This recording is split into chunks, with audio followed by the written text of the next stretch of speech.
ഷാർജയിൽ വിഭജികയുടെയും മകള് 1.5 വയസ്സുള്ള വൈഭവയുടെയും ആത്മഹത്യ അത് കേരളത്തിലെ ജനങ്ങളെ വേദനപ്പെടുത്തിക്കൊണ്ടിരിക്കുകയാണ്. കാരണം ഒരു പെൺകുട്ടിയെ ഭർത്താവ് എങ്ങനെയാണ് പീഡിപ്പിക്കുന്നതെന്നും ഭർത്താവിൻ്റെ പിതാവും ഭർത്താവിൻ്റെ സഹോദരിയും ആ പെൺകുട്ടിയെ പീഡിപ്പിച്ച് കൊല്ലുന്നത് എങ്ങനെയാണെന്നും ഒക്കെ നമുക്കിപ്പം അറിവുകൾ വന്നു തുടങ്ങി. കാരണം ഷാർജയിലാണ് സംഭവം. ഇതിനെ സംബന്ധിക്കുന്ന ഒരമ്മയുടെ വേദനയോടെയുള്ള കരച്ചിലും നമ്മൾ കണ്ടു. ആ പെൺകുട്ടി ഷാർജയിൽ സ്വന്തമായി ജോലി ചെയ്യുന്ന കുട്ടിയാണ്. 1.5 വയസ്സുള്ള ഒരു കുഞ്ഞു കൊച്ചുണ്ട്. അവിടെ അവരുടെ ഭർത്താവിനും ജോലിയുണ്ട്. അയാൾ എൻജിനീയറാണ്. അയാളൊരു സ്വകാര്യ കമ്പനി ജോലിയാണ്. അതുപോലെ തന്നെ ഈ വിഭജികയ്ക്കും ജോലി ഉണ്ട്. രണ്ടുപേരും കല്യാണം കഴിച്ചപ്പോൾ ആവശ്യത്തിന് സ്ത്രീധനമൊക്കെ കൊടുക്കുകയൊക്കെ ചെയ്തു. പക്ഷേ അതിനുശേഷം ഇയാൾ നിരന്തരം വിഭജികയെ ഭീഷണിപ്പെടുത്തി പീഡിപ്പിക്കുകയാണ്. കൂടുതൽ സ്വത്ത് വേണം, കാർ വേണം.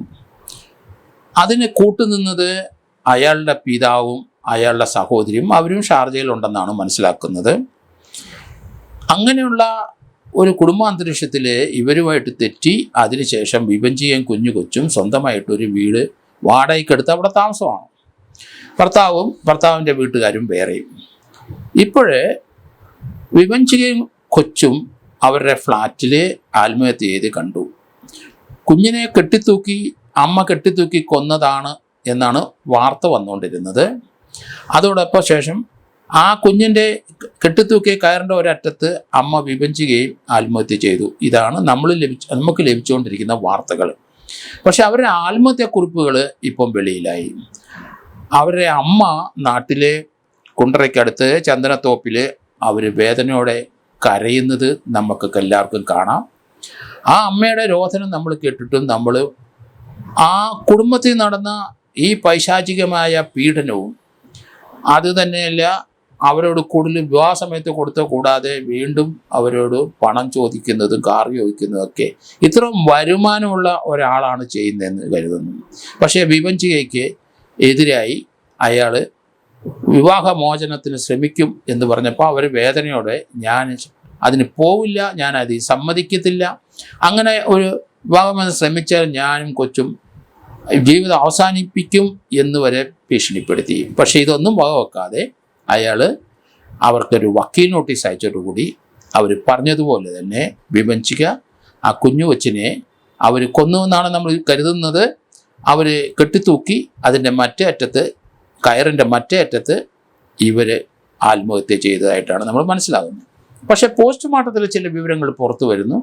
കുട്ടിയെ കഴുത്തിൽ കയറ് മുറുക്കിയാണ് കൊന്നതെന്ന് നമ്മൾ കരുതുന്ന സ്ഥലത്ത് കുട്ടിയുടെ കഴുത്തിൽ ശ്വാസം മുട്ടിച്ച് കൊല്ലാൻ ഒരു ശ്രമം നടന്നിരിക്കുന്നു. അതിനുശേഷമാണ് കയറിൽ കെട്ടിത്തൂക്കിയെന്ന് തോന്നുന്നു. അതോടൊപ്പം തന്നെ അവരുടെ വിഭജികയുടെ ദേഹത്ത് പരിക്കുകളുണ്ട്. അവർ ആത്മഹത്യ ചെയ്ത സമയത്ത് കഴുത്തിൽ മാത്രമേ പരിക്ക് വരുള്ളൂ. ദേഹത്ത് പല സ്ഥലത്തും അവർക്ക് പരിക്കുണ്ട്. ഭർത്താവ് അവരെ ഉപദ്രവിച്ചു എന്ന് കൃത്യമായി വരുന്നുണ്ട്.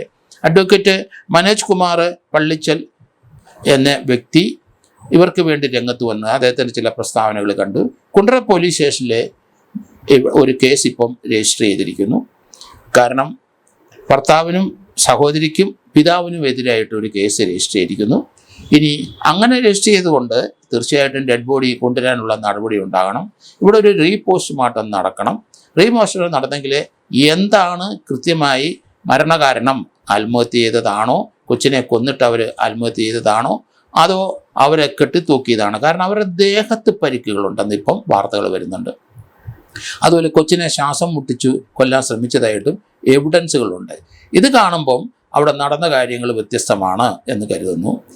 അവർ ആത്മഹത്യ ചെയ്യുമെന്ന് പറഞ്ഞ് അവരുടെ ജോലിക്കാരി രാവിലെ വീട്ടിലെത്തിയപ്പം വീട് അടച്ചു പൂട്ടിയിരിക്കുന്നു. അവരുടൻ തന്നെ ഭർത്താവിനെ വിളിച്ചു. ഭർത്താവ് ഓടി അവിടെ എത്തി വാതിൽ ചവിട്ടിപ്പൊളിച്ച് നോക്കിയപ്പോഴാണ് ഈ കാഴ്ച നമ്മൾ കാണുന്നത്. ഏതായാലും അബറ്റ്മെൻറ്റ് കമ്മി സൂയിസൈഡിന് ഉള്ള വകുപ്പ് അവിടെ ഉണ്ടാവുമെന്ന് എനിക്ക് തോന്നണില്ല. കേരളത്തിലെ ഇന്ത്യയിൽ ആ വകുപ്പുണ്ട്. 306 IPC അല്ലെങ്കിൽ 108 BNS പ്രകാരം ഇവിടെ കേസ് എടുത്തിട്ടുണ്ടാവും എന്നാണ് ഞാൻ കരുതുന്നത്. കുണ്ടറയിലെ FIR തയ്യാറാക്കിയിട്ടുണ്ട് എന്ന് മനസ്സിലാകുന്നു. എന്ത് വകുപ്പാണ് ഇട്ടേ നമുക്കറിയത്തില്ല. ഏതായാലും ഒരു പോസ്റ്റ്മോർട്ടം അടിയന്തരമായിട്ട് ഇവിടെ നടക്കണം. അതുകൊണ്ട് ആ ഡെഡ് ബോഡി അമ്മയുടെയും കൊച്ചിൻ്റെയും നാട്ടിലോട്ട് കൊണ്ടുവന്നേ പറ്റുള്ളൂ. മുഖ്യമന്ത്രിയെ അവർ സമീപിച്ചു കഴിഞ്ഞിട്ടുണ്ട്.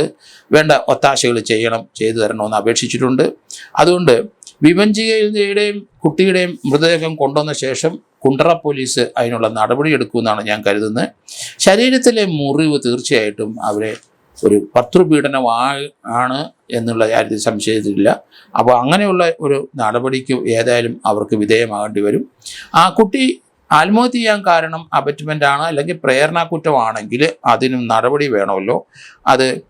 അത് തന്നെയല്ല, ആ വകുപ്പുകൾ വരുമ്പം അതിനൊരു കൂടെ തന്നെ 306 IPCയുടെ ചേർക്കേണ്ടി വരും എന്ന് എനിക്ക് തോന്നുന്നു. കാരണം അത് 108 BNS പ്രകാരം കൂടെ ചേർക്കണം. കാരണം ഇതുപോലെയുള്ള കേസുകൾ ധാരാളം റിപ്പോർട്ട് ചെയ്യുന്നതുകൊണ്ട് അതിശക്തമായ നടപടി കേരളത്തിൽ എടുത്തെങ്കിൽ മാത്രമേ ഇതിനൊരു പരിധിവരെ നമുക്ക് കൺട്രോൾ ചെയ്യാൻ കഴിയുള്ളൂ. വിദേശത്ത് പോയി ആരെയും കൊല്ലാം, ഇന്ത്യക്കാരും 2 പേര് വിദേശത്ത് നിന്ന് കഴിഞ്ഞാൽ ഭാര്യ അല്ലെങ്കിൽ ഭർത്താവ് ഭാര്യയെ, ഭാര്യ ഭർത്താവിനെ, അല്ലെങ്കിൽ അവിടുത്തെ ഗുണ്ടകളെ കൊണ്ടോ ആരെ കൊണ്ട് കൊല്ലിക്കാമെന്നൊരു ധാരണ വരും.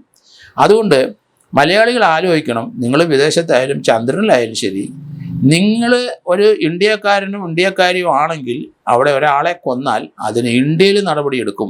ഇന്ത്യൻ പീനൽ കോഡും ഇന്ത്യൻ അല്ലെങ്കിൽ പുതിയ BNS വെച്ചും ഇവിടെ നിയമ നടപടികൾ എടുക്കാം എന്ന് നേരത്തെ IPCയിലുണ്ടായിരുന്നു. ഇപ്പോഴത്തെ BNSും BNSSും എല്ലാത്തിലും ഉണ്ട്. അതുകൊണ്ട് നിയമത്തിൻ്റെ അപര്യാപ്തത ഒന്നും ഇന്ത്യയിലില്ല, പ്രത്യേകിച്ച് കേരളത്തിൽ അതനുസരിച്ച് നടപടിയെടുക്കും. വിദേശത്ത് നമ്മൾ ഇത്രത്തോളം എക്സ്പാൻഡഡ് ആണോ എന്ന് നമുക്കറിയില്ല. അതുകൊണ്ട് ഡെഡ് ബോഡി കൊണ്ടുവരുന്നതാണ് നല്ലത്. അടിയന്തരമായ നടപടി കുണ്ടറ പോലീസ്, അവിടുത്തെ കൊല്ലം SP എടുക്കും എന്ന് ഞാൻ കരുതുന്നു. കാരണം ഇതൊരു കാരണവശാലും നമുക്ക് അത് ഇഗ്നോർ ചെയ്യാൻ കഴിയത്തില്ല.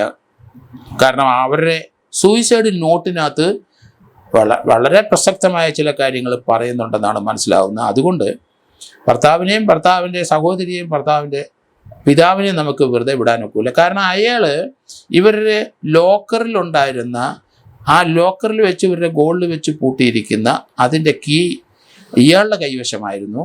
അത് ഇവർ വേണം, ഭർത്താവുമായിട്ടുള്ള ഉടക്ക് വന്നപ്പം അത് ലോക്കറിൻ്റെ കീ വേണം എന്ന് പറഞ്ഞപ്പോൾ ആ കീ ഭർത്താവിൻ്റെ വീട്ടുകാരിൽ നിന്ന് അല്ലെങ്കിൽ ഭർത്താവിൻ്റെ പിതാവിൽ നിന്ന് ഈ പെൺകുട്ടി വിഭജിക വാങ്ങിച്ചെടുത്തു. അതൊരു വൈരാഗ്യത്തിൻ്റെ ഒരു കാരണമാണ്.